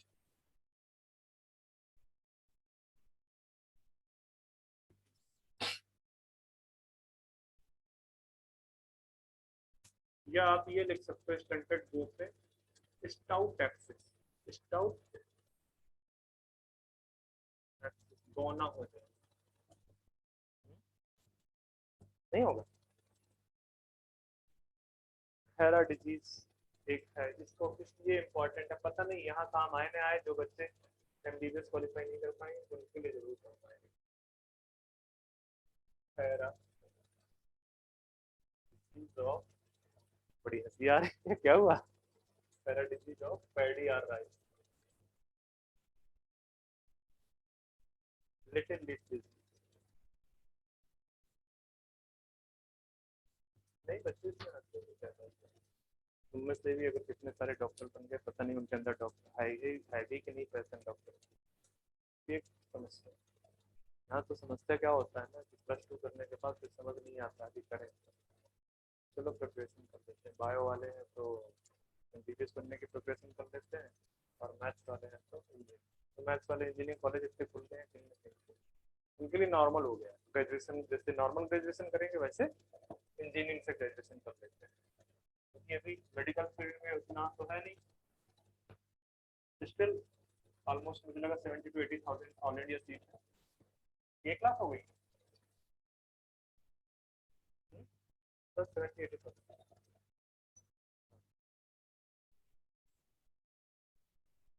1143 टाइम।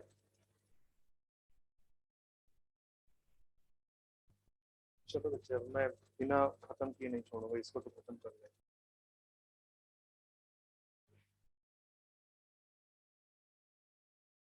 चलो बच्चे लिखो जरा कॉपर।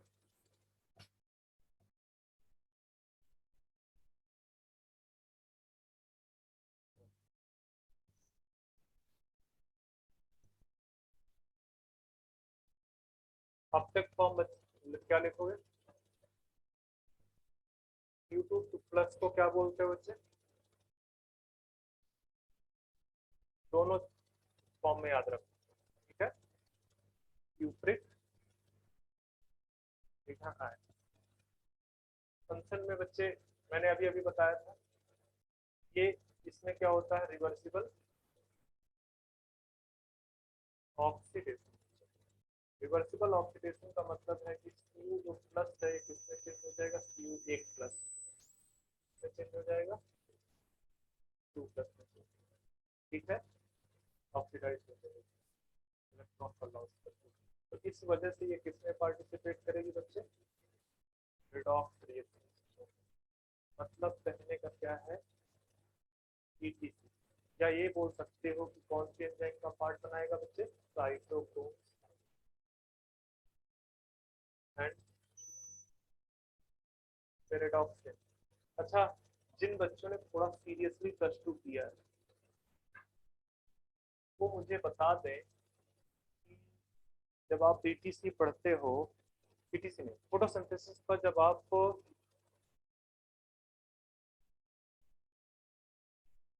नॉन साइक्लिक पढ़ते हो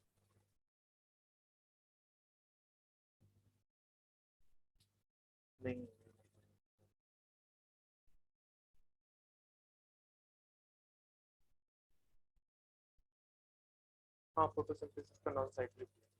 तो कौन सा ऐसा इंटरमीडिएट है, मॉलिक्यूल है, जो कि बेसिकली इलेक्ट्रॉन ट्रांसफर करने में कॉपर रखा हुआ है?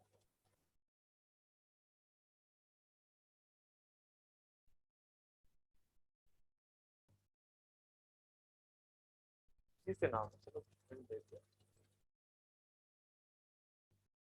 साइटोक्रोम तो है ही नहीं है, ठीक है, उसको हटा लो। साइटोक्रोम को तो मैंने पहले डिनाई कर दिया, बाकी छोड़ो।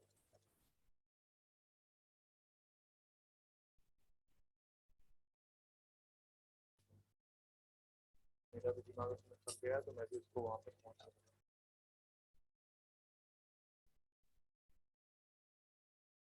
आगे बढ़ो।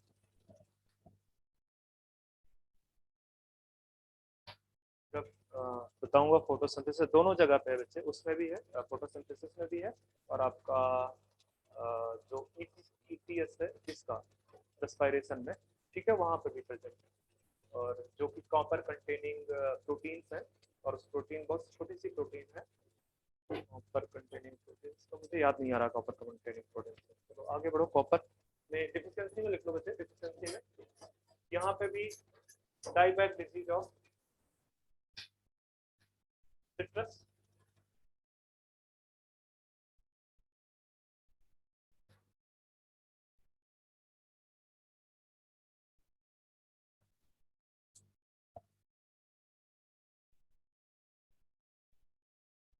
रहने दो। डाइबैक डिजीज लिख लो, एक आप फ्लोरोसिस, बाकी लिखेंगे आएगा नहीं, आएगा तो ये फ्लोरोसिस बस याद रखें, क्यों? क्योंकि फ्लोरोसिस दिया है, इसमें कॉपर है कहीं पे? फ्लोरोसिस जो हमने पढ़े हैं नहीं है, नहीं पूछ। नेक्रोसिस में है, लिख दो उसको नेक्रोसिस। जो चीज दिया हुआ है एनसीईआरटी में वही है, हालांकि क्लोरोसिस भी है, बट इसको इसके ऊपर स्टार लगा दें, इसके ऊपर चांसेस की।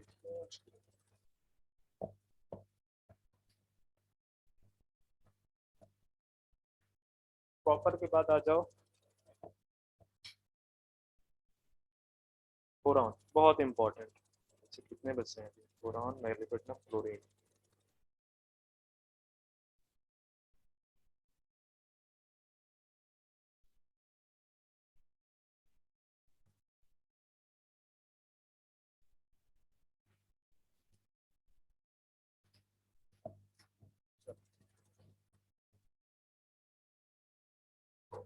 जल्दी अपनी बातें करना स्टार्ट हो जाते हैं।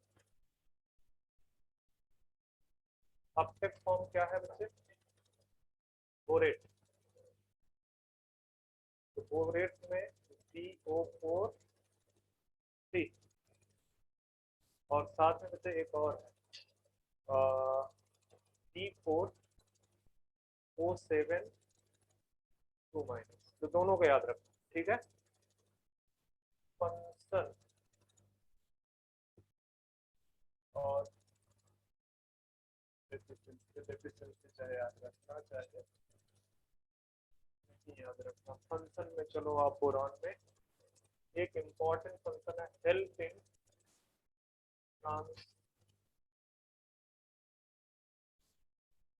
Translocation of, help in transportation and utilization, transportation या अपटेक भी बोल सकते हैं, अपटेक भी बोल सकते हैं, help in uptake and utilization. बताओ किसके? कैल्शियम, बहुत important. Help in uptake and utilization of calcium. Carbohydrate के ट्रांसलोकेशन में पार्टिसिपेट करता है। कार्बोहाइड्रेट ट्रांस, अब एक चीज बच्चे बताओ कि अगर ये कैल्शियम के अपटेक एंड यूटिलाइजेशन में पार्टिसिपेट कर रहा है, तो जो सिम्टम्स कैल्शियम के होंगे वही कैल्शियम सिम्टम्स, ठीक है। इसके अलावा कुछ एडिशनल तो है ही है, जैसे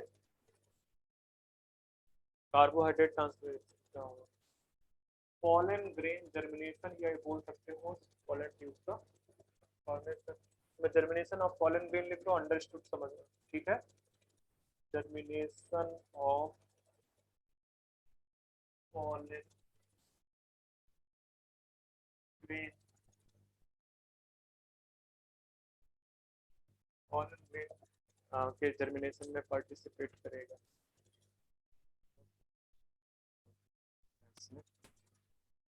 cell elongation and differentiation, membrane function, सब उसी से तो रिलेटेड है बच्चे, सब उसी से रिलेटेड। मेम्ब्रेन फंक्शन क्यों? क्योंकि जो कैल्शियम है बच्चे वो मेम्ब्रेन परमेबिलिटी में पार्टिसिपेट करता है। और सेल इलोंगेशन, तो बोरान का बिल्कुल बिल्कुल पी जाना बोरान, ठीक है। सेल इलोंगेशन एंड डिफरेंशिएशन पी जाना पूरा, इसको सब कुछ इसका इम्पोर्टेंट। डिफिशियंसी से कुछ खास में, और कुछ एक डिजीज जरूर है बट तुम्हारे काम की है। तो बोरान होगा,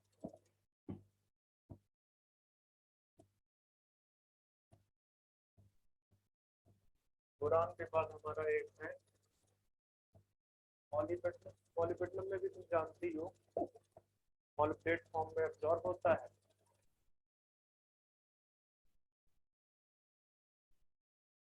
मॉलिब्डेनम अपटेक फॉर्म है, मॉलिब्डेट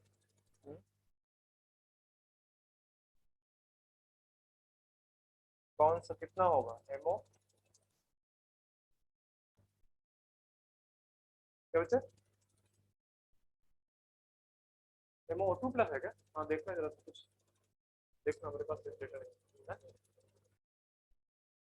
M O2 यही है ना जो लिखा हुआ है?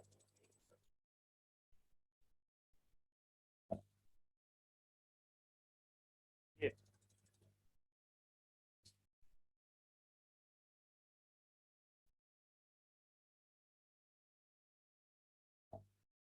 फंक्शन में बच्चे लिख दो activator of enzyme of enzyme.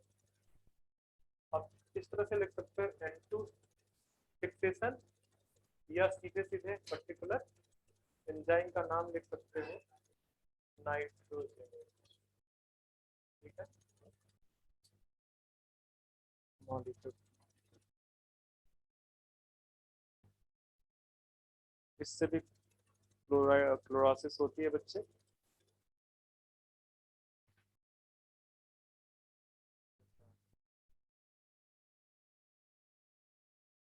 लिखना चाहते हो बच्चे क्लोरोसिस लिखने का कोई मतलब है क्या? दिया है वहां पे, हाँ दिया तो है बच्चे क्लोरोसिस दिया। अच्छा ये नाइट्रोजनेज एंड नाइट्रेट रिडक्टेज भी करते हैं। नाइट्रेट इसके बारे में भी पढ़ाऊंगा, नाइट्रेट रिडक्टेज इसके बारे में भी पढ़ाऊंगा, नाइट्रोजनेज के बारे में भी पढ़ाऊंगा। एक लास्ट रह गया है बच्चे कौन सा?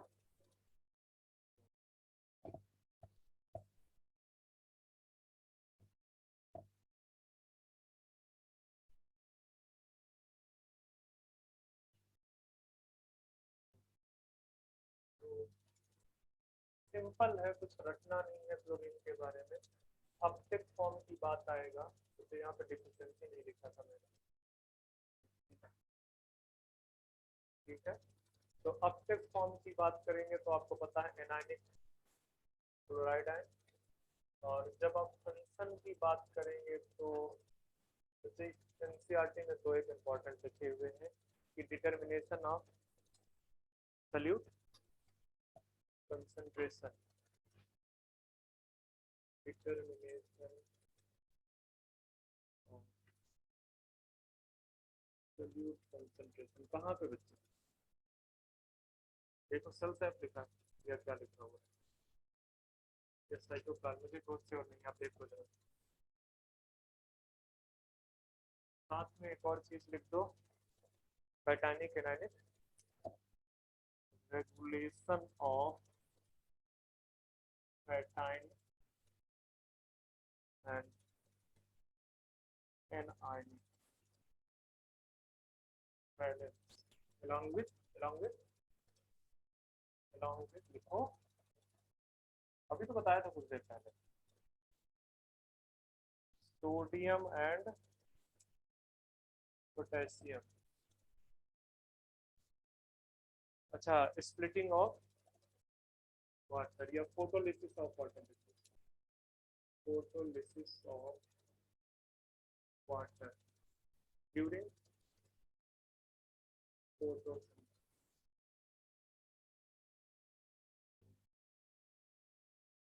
बाकी देखो, नेक्रोसिस में पार्टिसिपेट कर रहा है, क्लोरोसिस में कहाँ पे कर रहा है?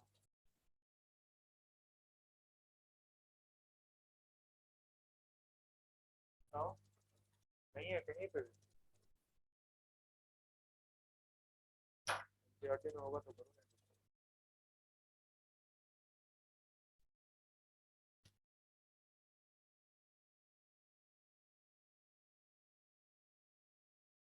सब बता दिया बच्चे।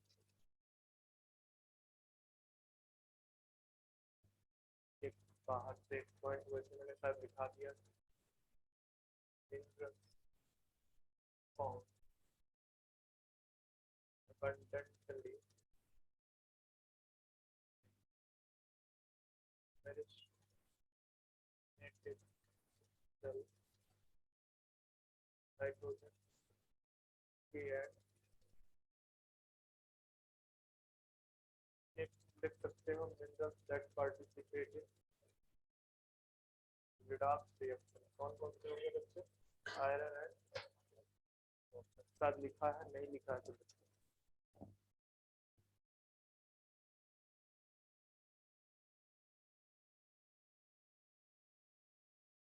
क्या कंसंट्रेशन,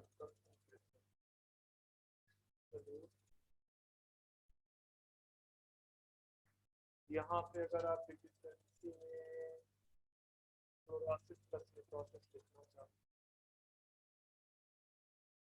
साथ में, क्योंकि ये फोटोलिसिस ऑफ वाटर में पार्टिसिपेट करता है तो क्लोरीन में दिक्कत होगी तो ऑक्सीजन का एवोल्यूशन क्या होगा, अफेक्ट होगा, तो वो भी लिख सकते हो कि डिक्रीज इन ऑक्सीजन एवोल्यूशन।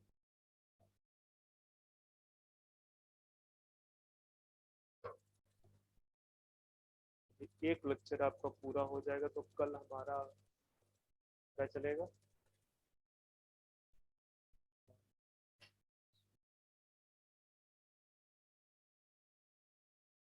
ये सब बहुत बकवास चीजें हैं, टाइम खा गए पूरा।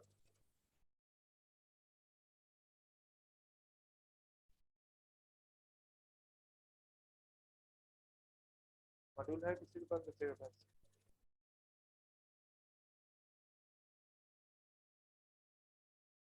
है क्या? नहीं है? क्वेश्चन नंबर अभी दिन सारे बच्चों के पास मॉड्यूल है क्या? कोई दिक्कत नहीं है।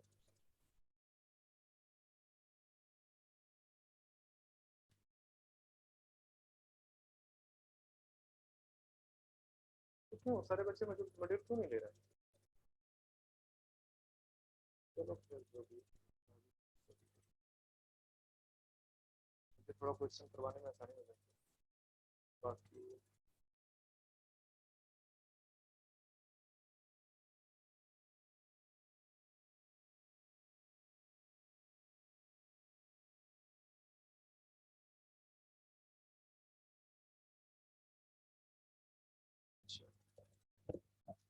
तो आज के लिए बस इतना ही बच्चे।